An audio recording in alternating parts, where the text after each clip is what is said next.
मैं भावना, स्वागत है आपका आपके ही प्यारे से यूट्यूब चैनल स्टूडेंट इंडिया पर।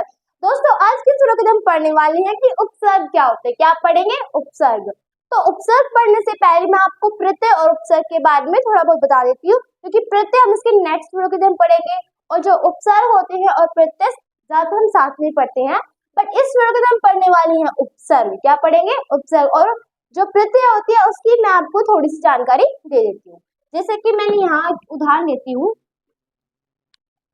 मैंने लिया कार, मैंने उदाहरण लिया। देखो, उपसर्ग जो होते हैं उस क्या होता है उपसर्ग। तो उपसर्ग एक, मैं पहले इसकी परिभाषा बता देती हूँ उपसर्ग की। तो उपसर्ग वह होता है कि एक शब्द जो अक्षरों का जो समूह होता है उसके आगे कोई मूल शब्द जोड़ा जाता है ना, उसे हम उपसर्ग कहते हैं। और वही हम अगर उस मूल शब्द के जुड़ जाने के बाद जो वह अक्षरों का समूह है ना, उसका जो अर्थ है वो बदल जाता है। अभी समझ में नहीं आएगा, इसकी जब वो पढ़ेंगे हम उदाहरण तब ज्यादा समझ में आएगा। पहले हम थोड़ा बहुत जान लेते हैं कि उपसर्ग और प्रत्यय क्या होते हैं। ठीक है, तो सिंपल सी परिभाषा, किसी भी अक्षरों के मेल के आगे कोई भी हम मूल शब्द लगा देंगे वो हमारा बन जाएगा उपसर्ग, और उसी अक्षरों के समूह के पीछे हम कोई मूल शब्द लगा देंगे तो वो बन जाएगा हमारा प्रत्यय। जैसे कि मैंने उदाहरण जैसे कि लेते हैं, कार है, ये अक्षरों का मेल है, तो इसके आगे मैं एक शब्द लगाऊंगी आ, तो इसका क्या एक अर्थ भी बदल गया और साथ साथ में हमने इसमें उपसर्ग लगा दिया। देखो, कार, तो कार का अर्थ अलग था पहले। हाँ, कार अलग है, जिसे गाड़ी होती कार, मतलब कार हमारी अलग थी, पर उसके साथ हमने उपसर्ग जोड़ दिया जिससे क्या बना, इसका अर्थ ही चेंज हो गया, आकार बन गया। आकृति मतलब आकार। ठीक है, तो उसी प्रकार प्रत्यय प्रत्यय में क्या होता है कि किसी भी शब्दों के अक्षरों के मेल के पीछे जो भी कुछ लगता है, पीछे जो भी हमारा मूल शब्द लगता है तो वो हमारा प्रत्यय कहलाता है। जिसके में का में अना लगा देती है तो वो क्या बन जाता है? का बन जाएगा। ओके, तो वही होते हैं प्रत्यय और उपसर्ग में थोड़ी सी मतलब डिफरेंस बता दिया। उपसर्ग क्या होते हैं? जो किसी के आगे लगते हैं, मतलब किसी शब्द के आगे लगते हैं वो उपसर्ग, और पीछे लगते हैं वे प्रत्यय। फिर आते हैं उपसर्ग पर। तो उपसर्ग की एक सिंपल सी परिभाषा है कि जो मतलब उपसर्ग की एक सिंपल सी परिभाषा है कि अक्षरों के मेल के आगे आगे जो भी कोई हमारा मूल शब्द लग जाता है और उसके अर्थ को बदल देता है उसे हम बोलते हैं उपसर्ग। उपसर्ग जिस भी शब्द के आगे लग जाता है तो उसके अर्थ को बदल देता है। जैसे कि मैंने यहाँ कुछ उदाहरण लिए हैं। देखो, ये एग्जाम में बहुत बार आते हैं तो इन्हें याद करना पड़ता है। उपसर्ग तीन प्रकार के होते हैं। देखो, एक में तो संस्कृत के उपसर्ग, ठीक है, और जो दो उपसर्ग है वो हम नेक्स्ट में पढ़ सकते हैं या फिर हम बाद में पढ़ेंगे। पहले हम ये पढ़ेंगे कि उपसर्ग के जो संस्कृत के उपसर्ग कितने होते हैं। ठीक है, तो संस्कृत के उपसर्ग के मैंने कुछ उदाहरण ले रखे हैं आपके सामने। ये जो उदाहरण है मैंने जो लिए हैं इन्हें आपको याद करना होगा, क्योंकि इन्हीं से जुड़े हमारे एग्जाम में ही आती हैं, तो हमें इन्हें याद करना ही पड़ता है। तो उपसर्ग की मैंने ये लिख रखे हैं संस्कृत के उपसर्ग, तो अब हम इसे पढ़ते हैं। तो पहला है, जैसे हमें पहले में याद करना के लिए मैंने आपके याद करने के लिए सीरियल वाइज लिख दिया इसमें। जैसे कि ए के एक लाइन में लिख दिया, स और स का एक में न, फिर द, फिर पै। तो मैंने अलग अलग थोड़ा थोड़ा इन्हें डिवाइड कर दिया, जिसके कारण आपको समझ में जल्दी आएगा। ठीक है, तो पहले ए की बात आती है। तो ए की अगर हम याद करते हैं उपसर्ग को तो कैसे करेंगे? आ, अव, अप, उप, आ, अव, उप, अप, उप, अपी। तो पहले ये ध्यान रखना है कि आ, अव, अप, उप, अपी। फिर बोलो अभी, अधि, अति, अनु। अभी, अति, अभी, अधि, अति, अनु। फिर आता है सुसम। पहले बोलेंगे सुसम, फिर बोला कि नि, निस, निस, नि, निर, निस। फिर आता है वी, दुस, दुर, वी, दुस, दुर। ठीक है, आ, अव, अप, उप, अपि, अभी, अधि, अति, अनु, सुसम, नि, निर, निस, वी, दुस, दुर। तो इसे हम अच्छी तरह से याद कर पाते हैं। अगर हम किसी भी बड़े क्वेश्चन को या फिर किसी भी बड़ी चीज को हम डिवाइड कर देते ना तो वो हमें ज्यादा समझ में आ जाता है। उसी प्रकार मैंने इन्हें अच्छी तरह से लिखा है, सीरियल वाइज लिखा है, जिसके कारण आपको याद हो जाएंगे। फिर आता है प्रति, परि, प्रति, परि, पर, परा। ठीक है, प्रति, परि, पर, परा। तो यही हमारे क्या थे, उपसर्ग थे। तो ये हमारे संस्कृत के उपसर्ग हैं जो हमें याद करने। ठीक है, उसी से रिलेटेड यहाँ पे उदाहरण दे रखे मैंने आपको, एग्जाम में पूछ लेते हैं, जैसे कि आपको बताना है कि इसके अंदर आपको बताना है कि उपसर्ग कहाँ पर है। अब ये अत्याचार दे रखा है, इसमें आपको उपसर्ग बताने हैं, तभी मैंने ये लिखवाए हैं संस्कृत के उपसर्ग, क्योंकि अगर आपके एग्जाम में आ जाए कि अत्याचार है, इसमें से आपको उपसर्ग बताना है, तो आप कैसे बताओगे? तो अगर इसमें आप इसे खोलो, पहले अत्याचार को हमने खोल दिया तो क्या बनेगा, अति प्लस में आचार, तब जाकर बनता है अत्याचार। तो अति प्लस में आचार क्या बना, अत्याचार। तो अति क्या है, संस्कृत का उपसर्ग है, एक उपसर्ग है, कहाँ है हमारा अति, ये रहा। तभी तो मैंने याद करा है ताकि हम पहचान जाए कि ये उपसर्ग है। ठीक है, फिर आता है अनुकूल। अनुकूल में अनु एक उपसर्ग है, यहाँ पर हमें दे रखा है संस्कृत के उपसर्ग में अनु, ये रहा, तो हम बता सकते हैं ये कि हमारा उपसर्ग है। कभी कभी ऐसे पूछ लेते हैं कि एक आपको उदाहरण दे दे तो उसमें बताने कि उपसर्ग कौन सा है।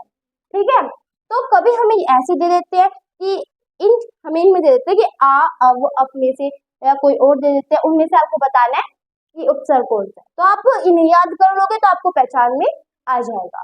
फिर आता है आचरण। आचरण में उपसर्ग कहाँ है? तो आ प्लस में आ प्लस में चरण, तो उसमें आ जो शब्द है ये हमारा क्या है, उपसर्ग है। फिर आता है अनु प्लस में चार, तो क्या बनेगा, अनुचार। तो अनु क्या है हमारा, उपसर्ग है, एक उपसर्ग है हमारा अनु। फिर आता है संचार। तो संचार में इसमें स के साथ ये रहा सम है, क्योंकि इसमें स के साथ एक बिंदी है जिसे हम बोल सकते हैं सम, और सम में हमने हलंत लगा रखा है मैं के नीचे, तो मैं तो आधा ही माना जाएगा। ठीक है, तो संचार में सम उपसर्ग है।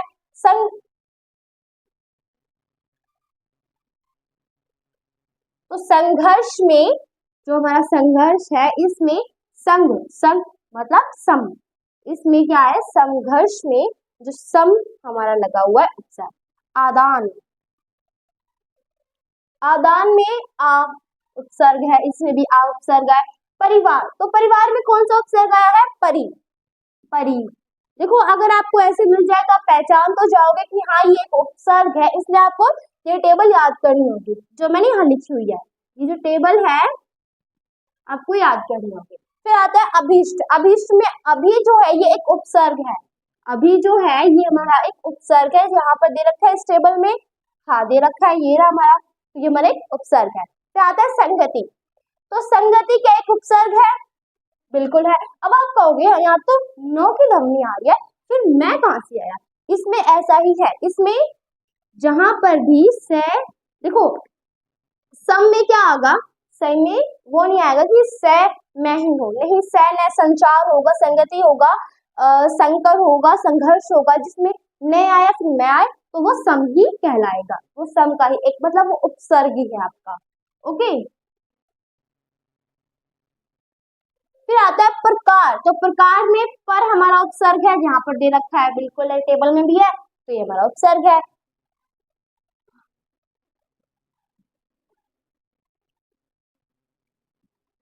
पराजय में भी एक उपसर्ग है, क्या उपसर्ग है इसमें से बताओ? तो इसमें परा, जो हमारा परा है ये एक उपसर्ग आया है। परिवार, तो परिवार में क्या उपसर्ग है, बिल्कुल है। देखो आपको सिर्फ ये टेबल याद करनी है, बाकी का आप तो आ ही जाएगा।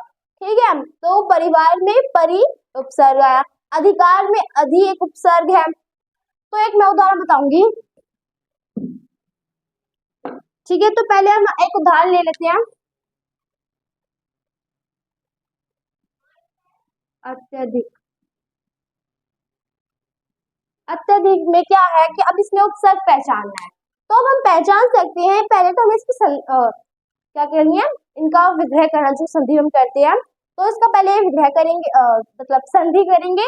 तो संधि करने के बाद क्या होगा कि अत्यधिक का क्या बनेगा, अति प्लस में अधिक, तब बनता है अत्यधिक, तब हमारा अत्यधिक बनता है। तो ये हमारा क्या अति शब्द, मतलब हमारा अति मूल शब्द आ गया, तो वो हमारा क्या है, एक उपसर्ग है। अति क्या है, एक उपसर्ग जो कि टेबल में दिया गया है।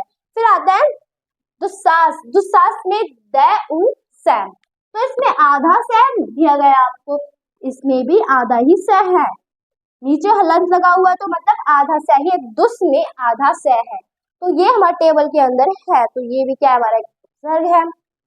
सुगम, सुगम में सु है, एक उपसर्ग। निर्मल, तो निर्मल में निर, निर है इसमें कहां पर, बिल्कुल है। और निर क्या है, आधा है, रे में रे जो है हमारा वो आधा है, तो इसमें भी आधा ही दिया गया है। उपचार में उप है, इस टेबल में भी उप दिया गया है। स्वागत में, इसमें आप देखो स्वागत, अब इसमें आप देखोगे आधा से तो कहीं पे नहीं है ना, ना सव है, तो फिर हम कहां से पहचानेंगे। तो देखो चाहे इसमें दिया गया हो, अगर आप इसकी संधि करते हो तो संधि क्या बोलती है, संधि बोलती है स्वागत की। अगर हम संधि करेंगे सु प्लस में आगत बनता है, तो सु तो इसमें है ही टेबल में, तो ये हमारा इसमें जो है, अगर इसकी हम संधि करेंगे तो क्या बनेगा, सु आगत, तब जाकर स्वागत बनता है। तो सु इसमें मतलब सु तो उपसर्ग है इसके अंदर, तो ये हमारा क्या हुआ, उपसर्ग है। फिर आता है उपग्रह, उपग्रह में उप एक उपसर्ग है, तो आप इसे समझ सकते हो इस टेबल से। सिर्फ आपको क्या करनी है, एक टेबल याद ही करनी है। अगर आपने टेबल याद कर ली तो आपको उपसर्ग आ जाएंगे, क्योंकि ये हमारे एक उपसर्ग ही है, ठीक है। तो अगर एग्जाम में आ जाए तो उसके लिए आपको टेबल याद करनी होगी, बिल्कुल सी इजी, ठीक है। आ अव अप उप अपि अभि अभि अधि अति अनु सु सम नि निर निस वि दुस दुर प्रति परि पर परा, ठीक है। तो आपको ये टेबल याद करना। अयोग्य आपको समझ में आ गया होगा कि जो हमारी संस्कृत के उपसर्ग थे वे क्या होते हैं। तो संस्कृत के उपसर्ग हमने कर लिए हैं, दो उपसर्ग रह गए हैं जो कि हम करेंगे, ठीक है। दो उपसर्ग मैंने यहाँ दे रखे हैं, कौन कौन से हैं। तो अब हम इसे नेक्स्ट वीडियो के अंदर करेंगे और नए उपसर्ग से हम प्रत्यय पढ़ लेंगे बाद में, ठीक है। अगर आपको मेरी वीडियो अच्छी लगी हो तो इसे शेयर कर देना, ओके। अगर आपको मेरी वीडियो अच्छी लगी हो तो इसे लाइक करना, सब्सक्राइब करना एंड शेयर करना। Thanks for watching my video.